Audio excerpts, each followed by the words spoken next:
All right, welcome to episode 7 of Hoosier Trapper Outdoors.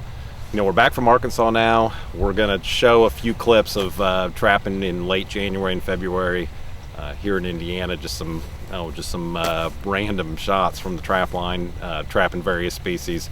So we're going to do that, and then at the end of the show, we got a segment on some kids camp trapping perspective, showing the future of trappers and trapping.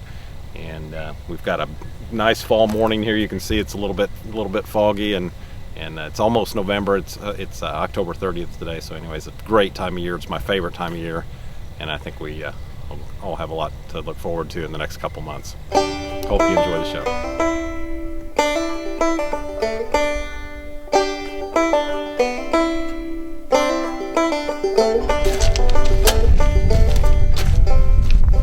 What are we about to do, Charles Phillip?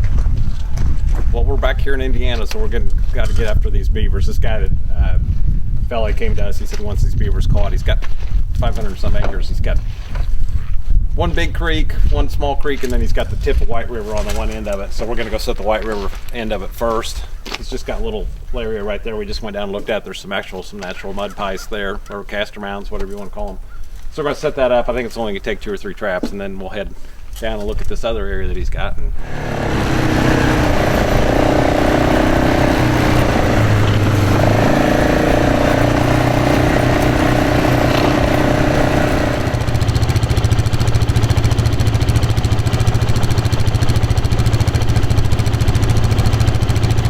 Okay, the fellow that owns this property doesn't own a whole lot of this river bank.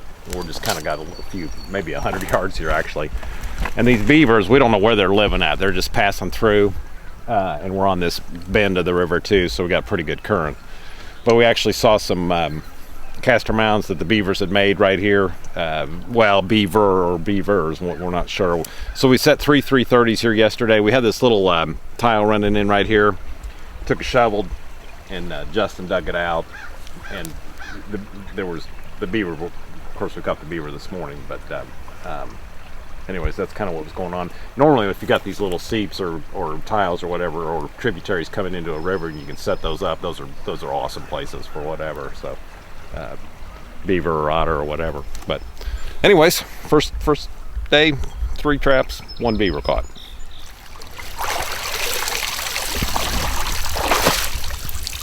Not bad. That's a nice one. Feels heavy.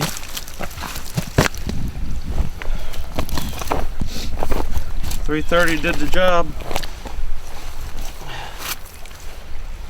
Auction went on last week. What was that? Thursday or Friday, and the beaver sale went really well. So if we could stack them up, pay for some gas. All we're going to do is just reset that, put it right back. It's supposed to get pretty cold tonight, so we're going to re-lure a little bit just in case if he washed some of that out of here. Pretty simple, just block him here, funnels right in.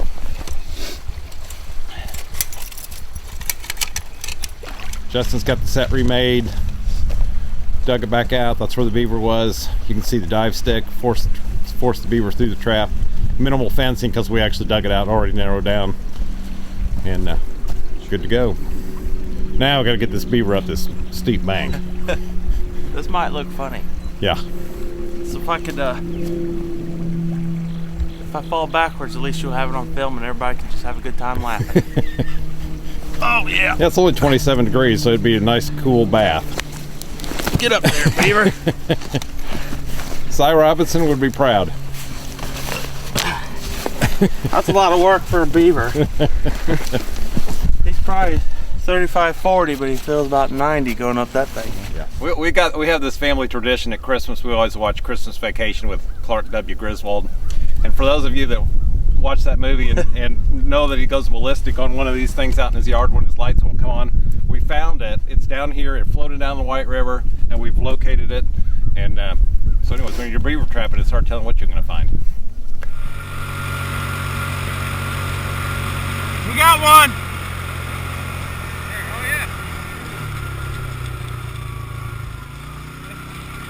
not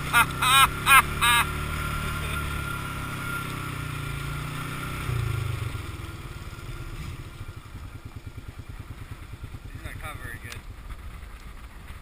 It's a 4-coil. I think he ain't going anywhere. 2-toe catch on a 4-coil. It's pretty good. Yeah. Well, yesterday came back here on this farm lane. Got permission from a local farmer here. Cornfield. It's just over here. It's wide open here. This right here is actually where I caught my very first coyote ever, back when, in high school or whatever. So I've always, come back here year after year and had pretty good luck. Always taking a few coyotes out here, but set this trap yesterday. I got another one right behind the camera. Then there's one, I don't know, maybe 50 yards down this way. Hoping for that double, but we'll take this one by itself today. That's fine.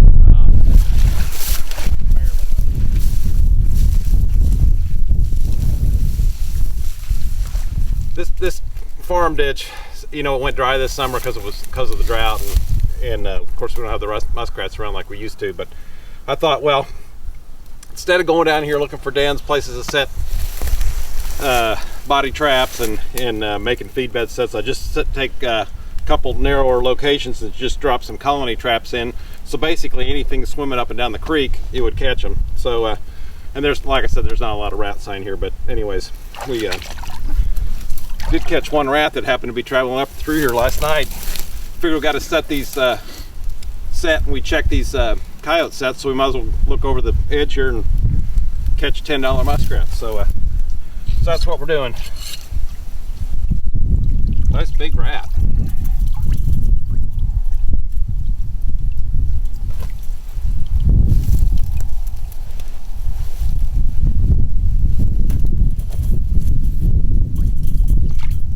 Yep, that's a good rat.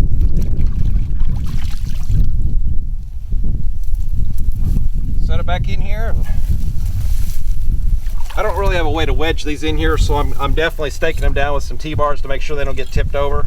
Obviously, if they get tipped over, whatever you catch gets loose. And we've got one right beside it. If you got a wider creek, you just line them up. If you got a deeper creek, you can just stack them on top of each other. That's it. So it wasn't a completely dry run because the coyote sets were empty.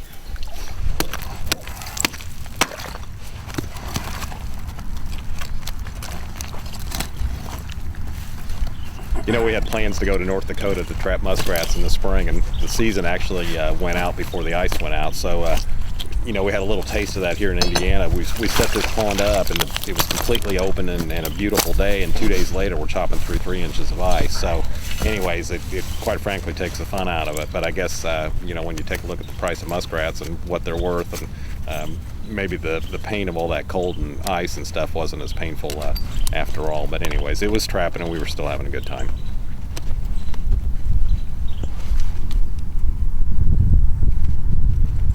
Nice on the trigger.